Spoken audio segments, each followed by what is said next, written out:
Bien, estuvimos hablando la semana pasada del concepto del discipulado personal. Hemos estado hablando de eso.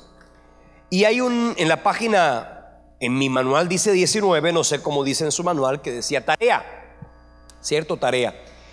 Y hay 9 puntos o 9 principios o 9 situaciones, 9 criterios.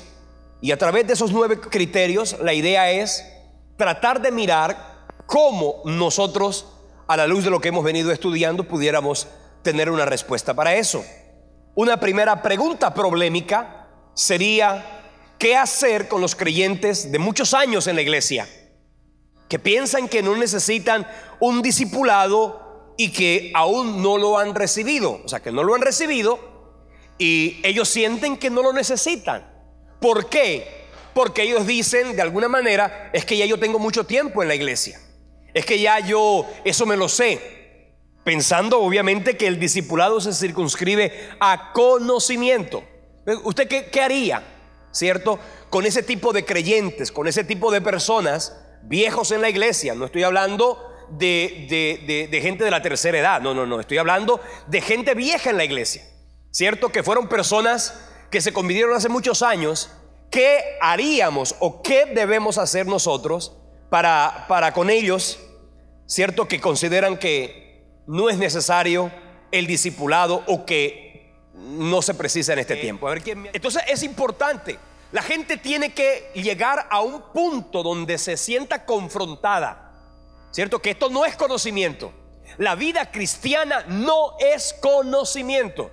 El conocimiento es importante, porque por eso en Oseas 4:6 dice: mi pueblo perece por falta de conocimiento. El conocimiento es importante, pero el conocimiento no es decisivo en lo que tiene que ver con el carácter, ¿cierto? Y es precisamente en el carácter donde más debemos trabajar, porque es allí precisamente donde se aloja en nuestro interior, se aloja la susceptibilidad, la irritabilidad, la soberbia, la arrogancia, la altivez, la prepotencia.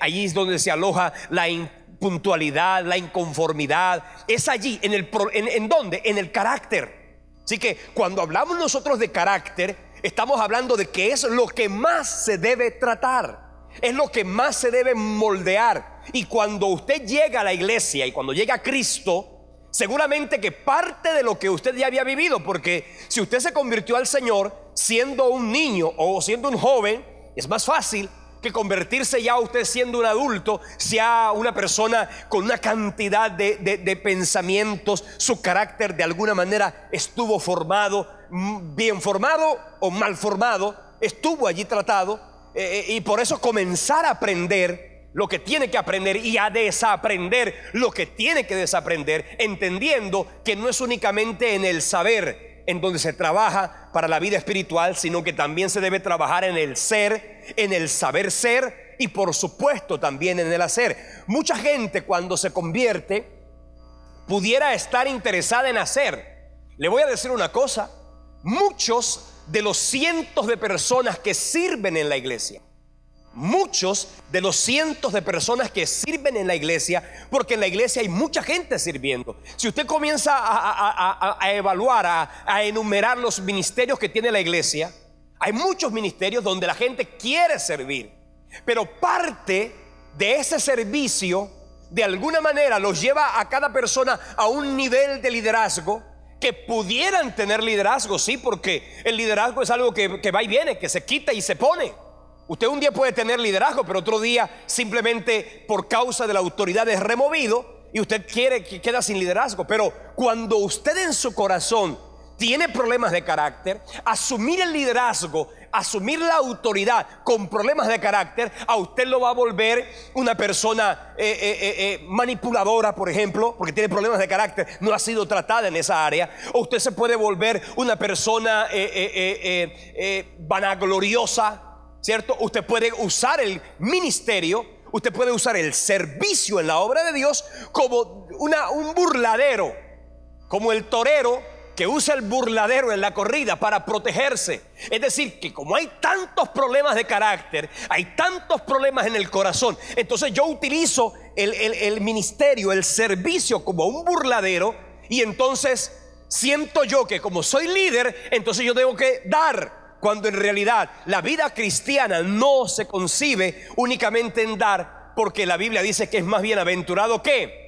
dar que recibir, pero usted no puede dar lo que no ha recibido en su corazón. Por eso Pedro le dijo a aquel hombre en la puerta de la Hermosa: no tengo plata, no tengo oro, pero de lo que yo tengo, de eso te doy. Y le dijo: en el nombre de Jesucristo, levántate y anda.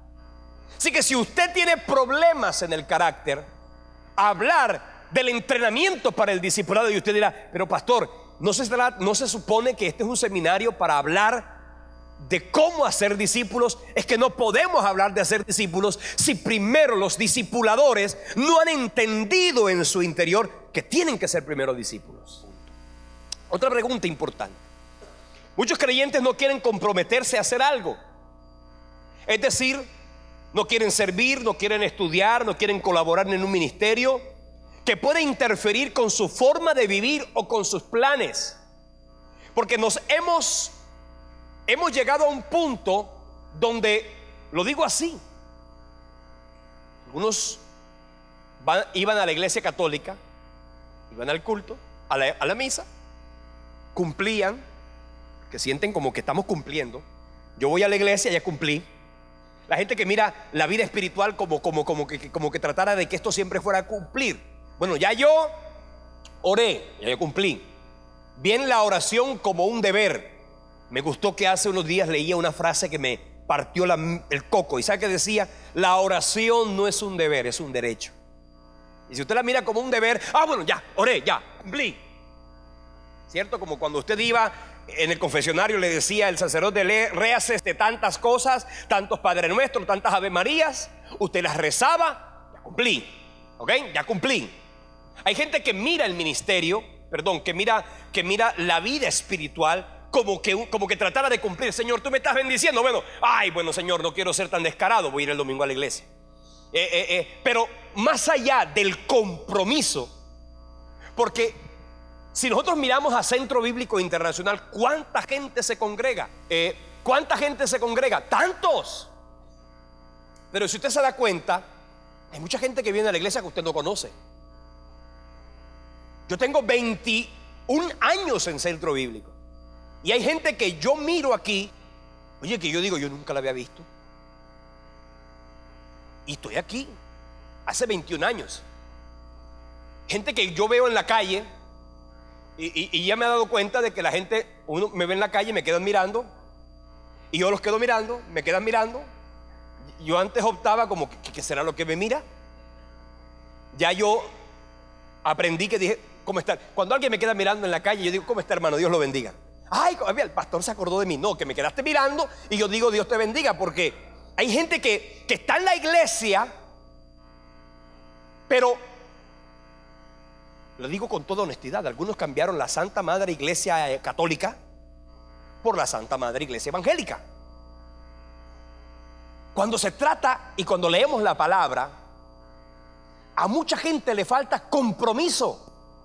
Y ahora hay muchos que de pronto servir a Dios en algún sentido los hizo herirse. Hay gente: ay, no, yo no quiero servir, yo quiero ser un simple y sencillo asistente a la iglesia. Quiero decirle una cosa: ese criterio no es el criterio, no es el diseño, no es lo que Dios estableció. El criterio es que cada persona que forme parte de la iglesia de Cristo tenga como su meta principal que lo que recibimos de gracia lo demos de gracia.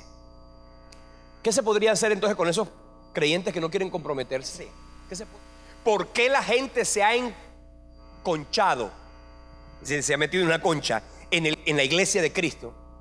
Porque les falta de alguna manera discipulado. Cuando yo llegué a Centro Bíblico hace muchos años, yo veía que éramos una iglesia pequeña, porque hace 21 años, ¿cómo era Centro Bíblico? Pues más pequeño. Y yo llegaba y yo veía que la gente no se saludaba, que la gente no se trataba. ¿Qué necesitamos nosotros? Abordar a la gente. Nosotros tenemos que abordar a la gente, y tenemos que contactarles, y tenemos que comenzar un proceso. Porque déjeme decirle algo, hermano: nosotros pudiéramos buscar al inconverso, al que no ha conocido a Dios, y comenzar a trabajar con ellos. Está bien, fantástico. Pero yo quiero decirle una cosa: el trabajo más importante primordialmente va a ser con los miembros de nuestra iglesia que no están discipulados, que les falta compromiso, que no han entendido los 5 principios importantes de la vida cristiana, ¿cierto? Que no han encontrado a Cristo, no lo han entendido como el Señor de su vida, no lo han reconocido como el Salvador de su alma, no han entendido el gobierno del Espíritu Santo, no han entendido el plan de Dios para su vida, y por supuesto con eso también pudiéramos decir que no saben oír la voz de Dios y no saben multiplicarse. Porque a veces le decimos a la gente: traiga gente a la iglesia. ¿Sabe qué? Traer gente a la iglesia no es evangelizar. Traer gente a la iglesia no es discipular. Traerlos no es sino como decir: ven acá, recomendar. Hay muchos creyentes que recomiendan la iglesia, simplemente hacen eso. La pregunta es: ¿cómo pudiera una simple recomendación? Mira, yo te recomiendo que vayas a Centro Bíblico, cuando lo que la gente necesita no es que le recomendemos una iglesia, porque iglesias hay muchas, ¿cierto? No es recomendarle una iglesia: oye, yo me siento bien, hay aire acondicionado, tal cosa. No es recomendar una iglesia, es presentar el plan de Dios en la vida de una persona. Y en eso tenemos que trabajar. Y nosotros los cristianos estamos en una zona de comodidad impresionantemente fácil. Nos hemos acostumbrado a la comodidad. Y ojo que se lo voy a decir a usted, ¿eh? No se acostumbre a la comodidad de venir a la iglesia el domingo, de si acaso voy al grupo, a un grupo, ¿cierto? No. Dios lo llamó para algo más que eso. Dios a usted lo tiene con un propósito especial. Porque si usted asume el trabajo, usted no tiene que ser un pastor. Porque hay mucha gente que le da la pasión por un micrófono. Yo voy a decir una cosa, hermano: el micrófono es una consecuencia, no es una causa. No es ella. El micrófono no te da autoridad, el micrófono no te da liderazgo, el micrófono no te da ministerio. Y hay gente que quiere el micrófono, hay gente que quiere ser usada, hay gente que quiere ser. Pero yo le voy a decir una cosa: primero y principalmente, a usted lo debe mover el Señor, las almas, el reino. Que cuando el Señor y la iglesia vean eso de manera genuina, acompañada de un buen carácter, y llegará el momento en que sin usted darse cuenta, a usted Dios lo va a poner, no los hombres, porque la Biblia dice en Hebreos capítulo 5 que nadie toma para sí esta honra sino el que es llamado por Dios. Y óigame muy bien: el Señor no está buscando predicadores. Si usted quiere ser predicador, le digo, las vacantes no están, o sea, no hay vacantes. Que yo quiero ser un predicador de la palabra. No hay vacantes, hermano. Dios no está buscando predicadores, Dios está buscando discipuladores. Y hay bastantes que si usted asume ese reto, bueno, entonces, ok, métase por acá, y llegará el momento en que Dios a usted lo va a simplemente a usar, y lo va a poner en un lugar donde definitivamente pueda ser trascendente a los demás. Predicadores. Quiero decir algo: ¿de qué sirve ser un predicador? ¿De qué sirve ser un? ¿Por qué ese afán?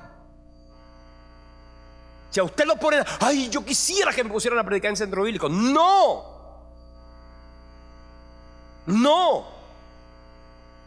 Su afán tiene que ser: yo quiero dar fruto espiritual. Porque para esto he puesto, para que vayáis y llevéis fruto, y vuestro fruto permanezca. Cuando dé fruto espiritual, de pronto a Dios le place, como consecuencia de haber dado fruto espiritual, un día ponerte aquí. Pero primero tienes que tener pasión en tu corazón por el Señor, por las almas y por la obra. Eso es lo que te tiene que mover. No que andes buscando que te digan como Chaparrón Lucas Tañeda. ¿Te acuerdas de Lucas Tañeda? Oye, Lucas, dígame licenciado. Yo le decía, licenciado. Gracias, muchas gracias. O sea, yo me quería sentir licenciado. No. No busques eso. No busques la gloria de los hombres. No busques. Es más, le voy a decir algo. David no estaba buscando el reino de Israel. Ni le interesaba, no era su prioridad. De pronto el otro, ay, yo quiero ser el rey. Ahí llegó el rey, llegó el profeta. Ay, yo quiero ser el ungido. ¿Sabes qué? Lo que no es para ti, ni si te pones.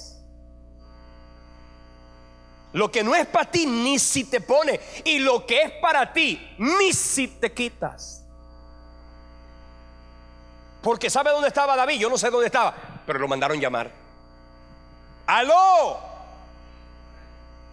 Si usted tiene un espíritu de figurín, yo quiero figurar, yo quiero estar, yo quiero hacer, ¿sabes qué? Trabaja primero en dar fruto.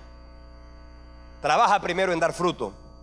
Porque llegará el momento en que, como consecuencia del fruto, termine sucediendo que terminas siendo uno de los ministros de esta iglesia. ¿Ok?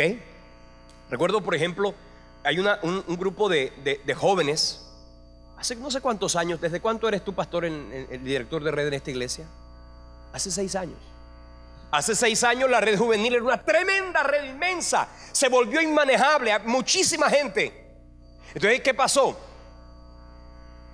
Buscaron entre los que estaban allí a los que más fruto estaban dando, a los que más compromiso tenían, a los que más pasión por las almas tenían, a los que más se les veía las ganas. Y llegó un momento en que el pastor Rafael ascendió a 3 líderes y los llamó y los denominó directores de red. ¿Cierto que sí? De los cuales 2 de ellos, Eduardo Jimeno es uno de los pastores de esta iglesia y es reconocido como tal, y el pastor Jorge Enrique, ¿cierto que sí? Jorge Enrique Pana. Ahí está. ¿Lo estaba buscando? No. Era algo que en su corazón brillaba y era la pasión por las almas. Cuando eso es el propósito, te voy a decir algo, el Señor hace la obra perfecta. Cuando se trata, y bueno, aquí hay 9 criterios más y no pudiéramos demorarnos allí, pero sí quiero que usted se quede analizando esto que está acá. Esto que está acá. Por ejemplo, ¿qué hacer? Y esto es un tercer punto de estos que están acá. ¿Qué hacer? ¿Qué pudiéramos hacer nosotros? ¿Qué debiéramos hacer nosotros con aquellas personas que están en un ministerio en la iglesia y creen que es suficiente con lo que están haciendo? Porque están en staff, porque están en protocolo, porque están en worship song, porque están en la alabanza, porque están en la danza. Ya eso es suficiente. ¿Ok? Pudiéramos, si fuera de ensayar, ensayamos todos los días. Eso tiene que ver con el talento, ¿eh? Pero no me ponga usted a mí a llamar a nadie, porque no lo voy a hacer. ¿Qué hacemos con ese tipo de personas? Yo creo que lo que más podemos hacer y lo que más debemos hacer es que usted dé ejemplo. Usted tiene que dar ejemplo. Mire, le voy a decir algo. Cuando comenzó este año 2014, año discipular, se le hizo esta invitación, se les congregó, se les convocó a todos los líderes de los grupos de amistad, principales asociados y anfitriones. Se les convocó. Se convocó a todos los ministerios de la iglesia. Se les convocó. Se convocó a todos los egresados. Se les convocó. La pregunta: ¿cuántos de los convocados estamos hoy aquí? ¿Qué porcentaje? ¿20%? Yo creo que un 20%. O un 30% para no ser tan aguafiestas. Un 30%. ¿Los vamos a obligar? No. Porque no podemos obligar. Porque para ellos, como de pronto para ti también, porque el hecho de que tú estés aquí no quiere decir que, wow, tremendo, vamos a ponerle una medalla. No. Porque el hecho que usted y yo estemos aquí no quiere decir que somos mejores que los que no vinieron. No piense eso. O que sí lo estamos haciendo, pero por lo menos estamos mirando a ver cómo lo hacemos. Y por eso estamos aquí. ¿Qué tenemos que hacer nosotros, hermanos? Nosotros tenemos que comenzar. ¿Qué implica el discipulado personal? ¿Qué implica el discipulado personal para ti? Personalmente, vamos a mirarlo en la primera de las. ¿Qué implica el discipulado personal para un discipulador? El discipulado personal implica aprender. ¿Qué quiere decir? Que si usted quiere ser un discipulador, primero usted debe ser un aprendiz. Cuando usted entiende que usted es un aprendiz y usted va a ser un aprendiz toda la vida, de manera que el discipulado a usted nunca pudiera terminarse el discipulado básico de la iglesia, pero su discipulado y su crecimiento espiritual nunca presuma que ya usted terminó. No, usted terminó una parte de formación básica, pero el discipulado a usted y a mí no se nos ha acabado. Implica aprender. En segundo lugar, ¿qué implica? Desarrollar el discipulado personal en la práctica. ¿Eso qué quiere decir? Que yo debo personalmente mostrar a través de mi testimonio, y ahora vamos a mirarlo un poquito más adelante, lo que significa y lo que implica que yo soy un candidato para ser un verdadero discipulador. Primero tengo que ser un aprendiz. No que sepa mucho, sino que siempre tengo ganas de crecer. No que sepa mucho, sino que siempre tengo anhelo de ser diferente, que puedo ser enseñable, que se me puede regañar si es caso, que se me puede exhortar si es necesario, que se me puede confrontar y no hay problema. ¿Está claro? Porque si ustedes de los que hay gente que son como cristales de Venecia, no se les puede decir nada. Los cristales de Venecia ¿sabe qué? La iglesia no es un museo como para que a ti te tengamos en la iglesia como el intocable. No, tienes que ser tratado. Entonces tienes que ser un aprendiz. Tienes que trabajar en el corazón. Porque usted, mire, yo soy pastor de esta iglesia, tengo 21 años. Y cuando es necesario, soy exhortado. ¿Qué tal que porque me regañó el pastor? O sea que me voy a ir de la iglesia. Me regañó el pastor. ¿Alguno de ustedes lo ha regañado su pastor? Levante la mano. No, claro, hay algunos que viven de regaño en regaño, ¿no? Si te regañan, gózate, hermano. ¿Sabe por qué? Dios te está trasladando. Dios te está moldeando. Y si usted no es moldeado, usted no podrá ser usado. Dar fruto. ¿Qué más dice? Dar fruto interno. El fruto interno significa carácter. Cuando diga ahí fruto interno, estamos hablando de carácter. Estamos hablando de lo que tiene que ser tratado, de lo que tiene. Yo le voy a decir una cosa. A usted le pueden cambiar la fisionomía. Usted se puede ir a un salón de belleza y usted cierra los ojos, y cuando no abra los ojos, ciérrelos, y cuando se viene a dar cuenta, uy, ¿quién llora cuando le cortan el pelo? ¿A usted le llora cuando le cortan el pelo? ¡Ay, me cortaron el pelo, me dolió! Y tiene que colocar un analgésico cuando le están cortando el pelo. ¿Sí o no? No. Cuando usted lo están no llora. Esa transformación externa no duele. La que duele, ¿cuál es? La del carácter. Pero usted tiene que exponerse a ese proceso de transformación, aunque le duela. Por eso que la Biblia dice: ninguna disciplina al presente parece ser causa de gozo, sino ¿de qué? De tristeza. Ay, de dolor. De tristeza algunos, de dolor otros, de lástima otros, de rabia otros. Pero aunque hoy sea objeto de tristeza, si tú vives y eres ejercitado en la disciplina, llegará el momento en que vas a ser gozoso, porque después de la disciplina viene la alegría. Porque así como antes de la caída está la soberbia y la altivez del corazón, también antes de la exaltación viene el proceso, el tratamiento, la perfección. Ahora, cuando hablamos de disciplina, oiga, por favor, la Biblia dice que eres bienaventurado cuando estás siendo disciplinado, porque la disciplina no tiene que necesariamente ser por problemas de moral, de lujuria, de laxivia, de fornicación, de cualquier cosa. No, podemos ser disciplinados por problemas de... A usted lo han puesto en disciplina. Mira, ¿cuánto nos vendría bien que nos pusieran en disciplina por llegar tarde? Es un problema de carácter. De manera que a usted le gusta llegar tarde, vamos a ponerlo en disciplina. ¿Y por qué estás en disciplina? Porque yo llego tarde a todas partes. ¿Por qué estás en disciplina? Porque yo prometo y no cumplo. Es un problema de carácter. ¿Por qué estás en disciplina? Porque por tantas cosas. Pero tenemos que ser tratados. Si tú no eres tratado, no podrás ser usado. Porque hay que dar, ¿ok? Dar fruto. Y después viene, ¿qué implica? Dar, recibir y dar. En el capítulo 10 de Mateo, en el versículo 8, Mateo dice: sanad enfermos, limpiad leprosos, resucitad muertos, echad fuera demonios.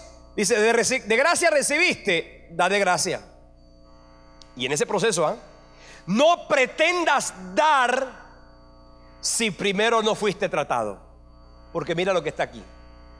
Si recibiste de gracia, entonces da de gracia.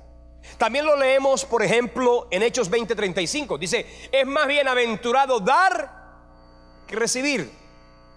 Porque cuando tú estás dando es porque ya primero habías recibido. ¿Está claro? Y porque ya fuiste tratado, ya fuiste moldeado. También necesitamos, en otro elemento, Mateo, necesitamos comunión con el Señor. ¿Por qué? Porque, hermanos, esta tarea no es algo que yo haga en mis fuerzas.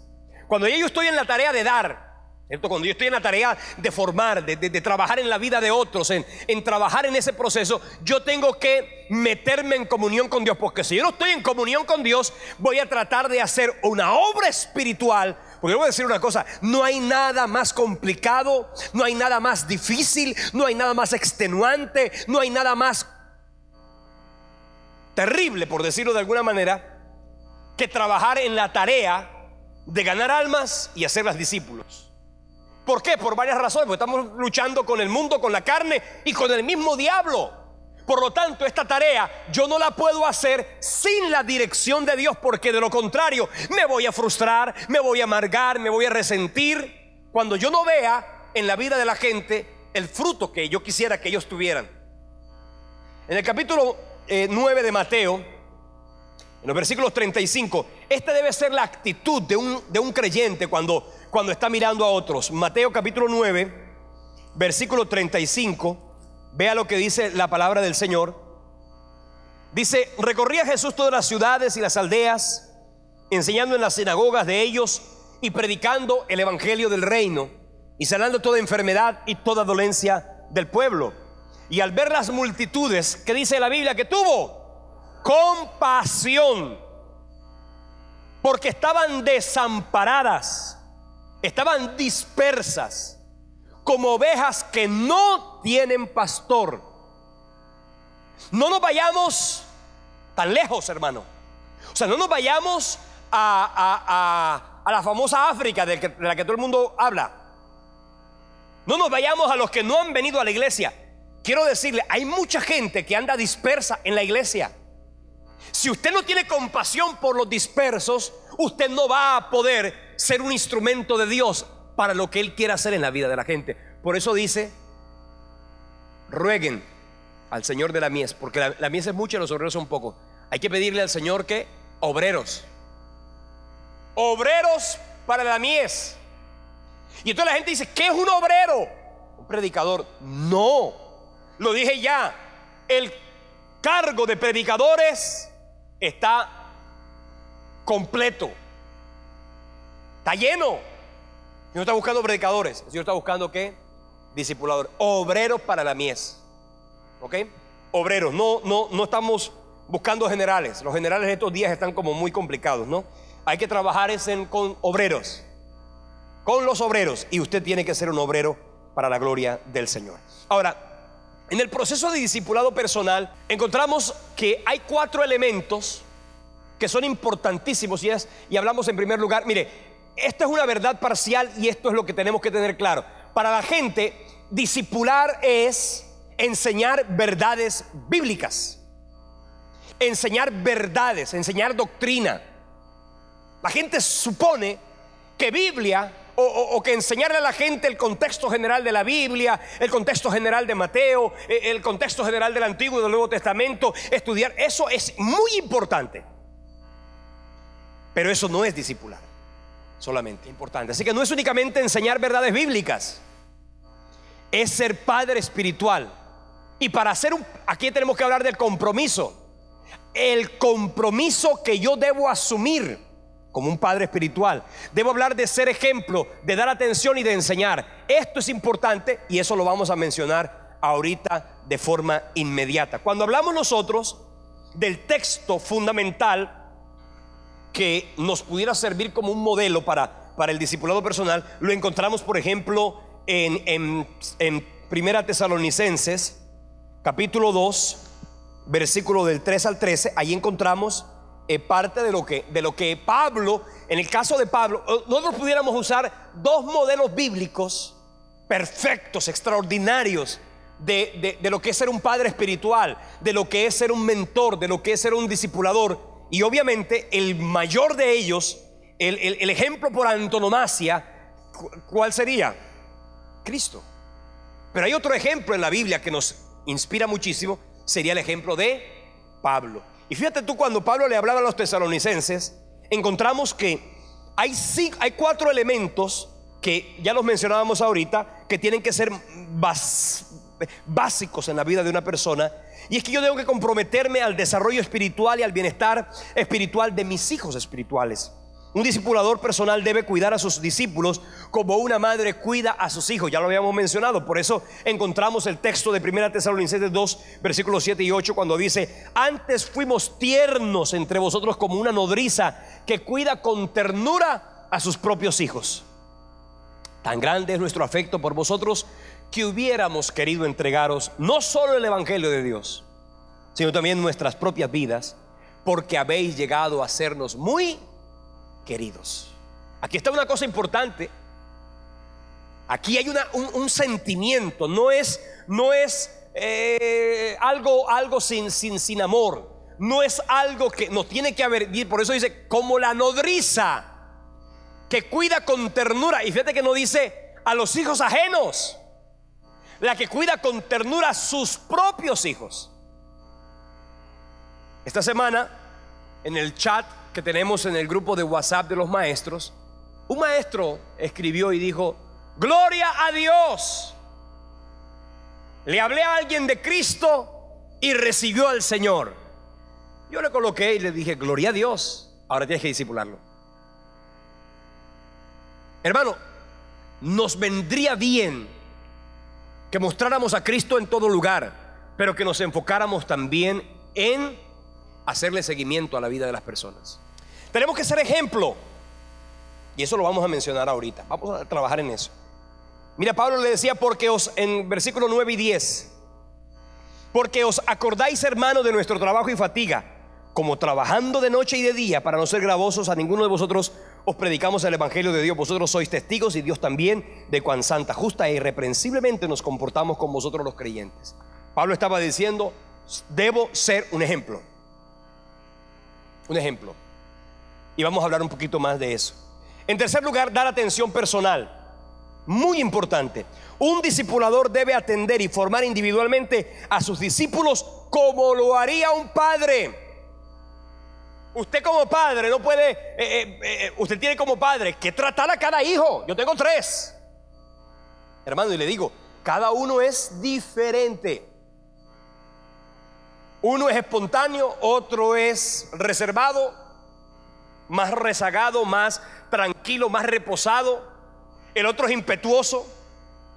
Viene uno de camino que todavía no sé, porque no ha mostrado cómo va a ser Mateo, aunque hay algunos vestigios ya de su carácter, de cómo se va formando ese temperamento, ese carácter. Pero uno tiene que tratar a cada hijo de forma personal. No es lo mismo. Hay hijos a quienes tú les puedes mostrar la correa y solamente tú le muestras la correa y eso es suficiente. Hay otros que no. ¿Aló? Tú le muestras la correa, no pasa nada. Así que hay que tener sensatez, sentido común y sabiduría. Porque si usted no tiene eso, por eso es que hay padres que se frustran, que se amargan. Ay, ¿cómo este sí y este no? Porque usaste con todos la misma metodología y no está bien. Cada uno es particular, cada uno es personal. Cada uno es un trato personal. ¿Acaso Dios no te trata a ti y a mí de manera personal y directa? ¿Por qué? Porque es algo muy importante, de forma individual. Por eso no se trata de que usted me diga a mí, ay, tengo 10 que estoy discipulando. No es la idea, no es lo que importa, no es a lo que Dios lo llamó a usted. Usted puede, por supuesto, tener un grupo de amistad, ser el líder de un grupo de amistad, pero lo que usted no puede es simplemente presumir. Por eso es que usted tiene que construir líderes asociados que lo ayuden a usted, porque hacer el trabajo del discipulado personal en la vida de todas las personas es muy difícil. Y por supuesto enseñar verdades bíblicas. Vamos a mirar un poquito un cuadro de la primera parte del compromiso. Compromiso. Lo que queremos es sembrar un espíritu, no poner una tarea. Si se tratara de sembrar un espíritu o poner una tarea, yo pudiera decirle, ve acá, coge este libro, estúdialo y enséñaselo a una persona. No es eso lo que queremos en el concepto de discipulado personal. Claro que sí. Posiblemente una de las cosas que vayamos a hacer en este concepto de discipulado personal mira, manuales de discipulado hay muchos, muchísimos, usted los puede encontrar así. ¿Podemos usarlos? Claro que sí, y hay bastantes. Pero le voy a decir una cosa, no es el material lo que más importa. Porque cuando yo estoy sometido a un material, cuando yo me someto a un material, seguramente yo tengo afán de terminar. Y yo le voy a decir una cosa, lo que nosotros queremos establecer en el concepto del discipulado personal no es un material. Por eso no lo tenemos, por eso no lo hemos definido. Pudiera ser uno nuevo, pudiera ser uno que por ahí teníamos el año pasado que se llamaba 1 a 1. Pudiera inclusive ser, Carlos, que el discipulador personal tomara las clases del discipulado 1 y el discipulado 2 y se las afianzara a la vida de una persona. Pudiera ser eso, pero eso no es lo que importa. Y vamos a mirar, de pronto algunos de ustedes ya se leyeron el manual, por eso tienen afán de llegar al final. Vamos a establecer 5 propósitos, de manera que si usted no cumple un propósito, no puede seguir al segundo. ¿Cuánto tiempo me voy a tardar yo en un propósito? Por ejemplo, hay un propósito de los 5 propósitos. Vamos a trabajar como se trabajaría en las escuelas, en los colegios, discipulado personal por objetivos. Un objetivo: que la gente tenga seguridad de salvación. Es un objetivo. De los 5 que yo les estoy mencionando, hay uno en particular: que la gente tenga seguridad de salvación, que se sienta salva, que se sienta hijo, que se sienta perdonado, que se sienta redimido, que se sienta transformado, que sienta lo que pasó en la cruz, que lo entienda, que lo sienta. Si yo no sé eso, si yo no logro eso, no he terminado el discipulado. O sea que ¿cuándo va a terminar el discipulado? Cuando la gente reciba los 5 conceptos. Entonces, por eso no importa el material, lo importante es el objetivo. Lo que importa es establecer los conceptos. Y cuando hablamos de compromiso, primero, compromiso, porque se tiene que volver no una tarea, se tiene que volver un compromiso. Porque si se trata de una tarea, acuérdese que cuando a usted le ponían tareas en el colegio, unas las hacía y otras no las hacía. Había muchas que no hacía. Levante la mano el que no hacía tareas. Ahí está. Llegaba corriendito y se copiaba. Pero cuando esto no es una tarea, es un compromiso. se volvió un espíritu, se metió en mi alma, se metió en mi interior, entonces se vuelve un espíritu, se vuelve un estilo de vida. Y cuando yo hablo del espíritu del discipulado, no es que haya un espíritu que se llame discipulado y se lo vamos a meter a usted. Espíritu discipulado, ven sobre él. No, es una actitud, ¿ok?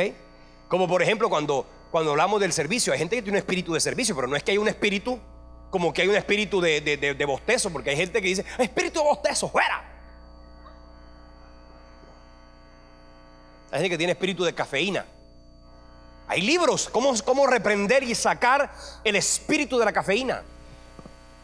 Entonces hablamos del compromiso.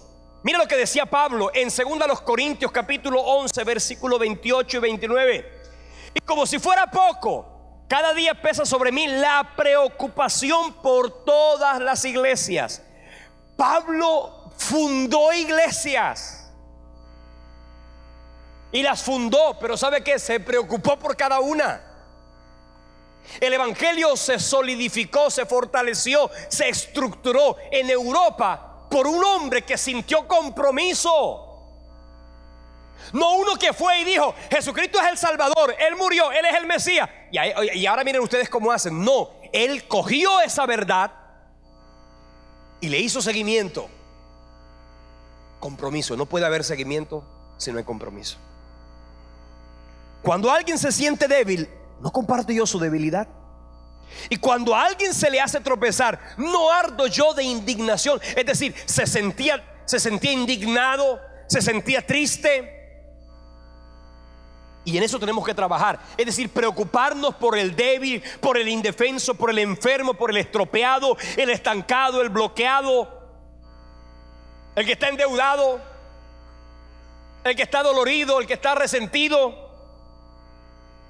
para brindarle ayuda, restauración, restitución, y así poder continuar con el sano crecimiento espiritual. No puede haber crecimiento si hay una enfermedad. Hay que trabajar en la sanidad de la gente, porque cuando la gente está sana, crece normalmente. Cuando el cuerpo está sano, crece. Y hay que trabajar en esa sanidad. Y para eso es importante la palabra compasión. Compromiso se escribe con de compasión. Porque si usted no tiene compasión, usted no va a tener compromiso. Si usted no tiene compasión, esto se le va a volver aburrido, tedioso, se va a incomodar, se va a molestar y no va a surtir el efecto que tiene que surtir en la vida de la gente. Mirarlos como ovejas que no tienen pastor. Eso lo dice Números capítulo 27 versículo 17. Como ovejas sin pastor. ¿Qué dice Números 27, 17? Uno de los que dirija en sus campañas, que los lleve a la guerra y los traiga de vuelta a casa. Así el pueblo del Señor no se quedará como rebaño sin pastor. Tenemos que ser un maestro responsable. ¿Qué quiere decir un maestro responsable? Un maestro que, no como el profesor de la universidad, del colegio, que llegaba, que hacía alarde del conocimiento, que se jactaba de que sabía, que buscaba de pronto tumbar a varios. No, un maestro que tiene un espíritu de enseñador, uno que ame a sus discípulos, uno que tenga el cuidado para alimentarlo, para protegerlo, para vigilarlo, para darle seguridad, para corregirlo cuando es necesario. Entonces, nosotros tenemos que trabajar en asegurar que el discípulo desarrolle normalmente su vida espiritual hasta alcanzar la madurez. Tenemos que trabajar en eso. Que la gente trabaje en su carácter hasta que comience a dar fruto espiritual. Llevar a todos los recién convertidos y a los creyentes a la meta. ¿Cuál es la meta? Ser maduros en Cristo. Porque creyentes hay muchos, simpatizantes hay más, convertidos hay unos pocos, pero discipulados hay escasos, muy escasos. En 2 Corintios 12:15 dice: así que de buena gana gastaré todo lo que tengo, y hasta yo mismo me gastaré del todo por ustedes. Fíjate, gastaré lo que tengo y yo me gastaré. Desgastaré. Gastaré lo que tengo y yo me gastaré. Y si yo me gasto, pues me desgasto. Pero lo que importa es que si yo me gasto, yo le voy a decir una cosa: es mejor que usted muera desgastado y no oxidado. Y hay algunos que tienen mucho óxido en su vida espiritual, en su vida de servicio a Dios. Están oxidados. Es mejor gastarse que morir oxidados. Aló. Y en eso tenemos que trabajar, ¿eh? Yo mismo me gastaré y gastaré lo mío. Así que la avaricia o el egoísmo no puede ser una característica de un que quiera ser discipulador. En 2 Timoteo 2:10 dice: así que todo lo soporto por el bien de los elegidos. La vida de incomodidad de Pablo fue impresionante. Hacer lo que hizo fue impresionante. Por supuesto que Dios no espera que usted haga ni la millonésima parte de lo que hizo Pablo. Por eso usted no tiene que ponerse a pensar sino en uno, en dos, hasta que crezcan y den fruto y luego coge a otros. Qué lindo que la gente, cuando pasen los años, aunque no estén contigo, algún día tú vas a trabajar en ellos y un día se irán. Algunos se irán para otra ciudad, algunos se irán y van a irse a otra tierra, pero hay otros que se van a quedar. Y seguramente algunos de los que se queden, pudieras tú de repente, ¿quién quita que seas tú el discipulador de un ministro, de un pastor del futuro del mañana? Eso es algo que, hermano, el Señor a usted se lo premiará de forma extraordinaria. Al principio todo el mundo es igual. Inmaduros todos somos, indoctos, inconstantes en nuestra vida espiritual, completamente neófitos, ignorantes de las cosas espirituales. Pero eso es al principio. Lo peor es que nos quedemos así toda la vida, ¿eh? Pero si usted va creciendo, usted comienza a robustecerse y su vida espiritual entra a una dimensión grande. En Colosenses capítulo 1 versículo 28 dice: para presentarlos a todos perfectos. Es decir, la palabra perfecto significa maduro en la Biblia. Con este fin trabajo y lucho, fortalecido por el poder de Cristo que obra en mí. Es por el poder de Cristo que obra en mí que yo trabajo con mucho tesón, con lucha y trabajo, para trabajar en la madurez de la vida de la gente. Y ahí pudiéramos nosotros leer textos porque son extraordinarios, como por ejemplo Colosenses capítulo 1. Miren lo que dice Colosenses. Esto es algo maravilloso. Miren, es la pasión de un discipulador. Colosenses capítulo 1 versículos 9 y 10 dice: por lo cual también nosotros, desde el día que lo oímos, no cesamos de orar por vosotros y de pedir que seáis llenos de conocimiento de su voluntad, en toda sabiduría e inteligencia espiritual, para que andéis como es digno del Señor, agradándole en todo, llevando fruto en toda buena obra y creciendo en el conocimiento de Dios, fortalecidos con todo poder conforme a la potencia de su gloria, para toda paciencia y longanimidad. Quiere decir que con una persona que usted gane para el reino, usted debe sentir esto que sintió Pablo por los colosenses: no cesamos de orar por vosotros, no cesamos de pedir que seáis llenos el conocimiento en toda sabiduría e inteligencia espiritual. No dice inteligencia cognitiva, porque la inteligencia cognitiva tiene que ver con la capacidad de análisis, con la capacidad de interpretar, de distinguir una doctrina de la otra. No está hablando de la inteligencia emocional, ¿cierto? Que es la capacidad de tener una vida equilibrada. Está hablando de la inteligencia espiritual. La inteligencia espiritual es reconocida como la madurez de un creyente. Madurez espiritual. Porque cuando una persona es madura al principio, y vamos a mirar más adelante ese proceso de la inmadurez a la madurez, ¿cómo va ese proceso? Y usted va a hacer un checklist y va a decir: óyeme, ¿yo en qué proceso estoy? ¿En qué parte estoy? ¿En la parte de la inmadurez o yo estoy creciendo? Yo estoy dando fruto. En Filipenses capítulo 1, versículo 3, doy gracias a Dios siempre que me acuerdo de vosotros, siempre en todas mis oraciones, rogando con gozo por todos vosotros.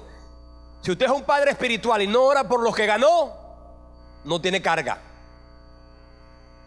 En el versículo 7 dice: como me es justo sentir esto de vosotros, por cuanto os tengo en el corazón. Así que no simplemente les hablé de Cristo y chao.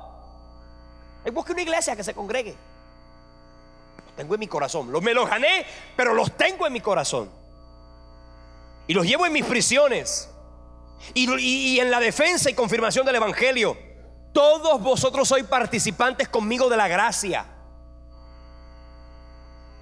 Porque Dios me es testigo de cómo os amo a todos vosotros en el entrañable amor de Jesucristo. Esto pido en oración, que vuestro amor abunde aún más y más en ciencia y en todo conocimiento, para que aprobéis lo mejor. Fíjate que aquí el conocimiento tiene que ver con madurez, porque el conocimiento te permite aprobar lo mejor, a fin de que seamos sinceros. Esa sinceridad tiene que ver con el carácter, porque tiene que ver con el testimonio del creyente, porque te hace sincero y te hace irreprensible para el día de Cristo. Te prepara para lo que el Señor tiene reservado para todos.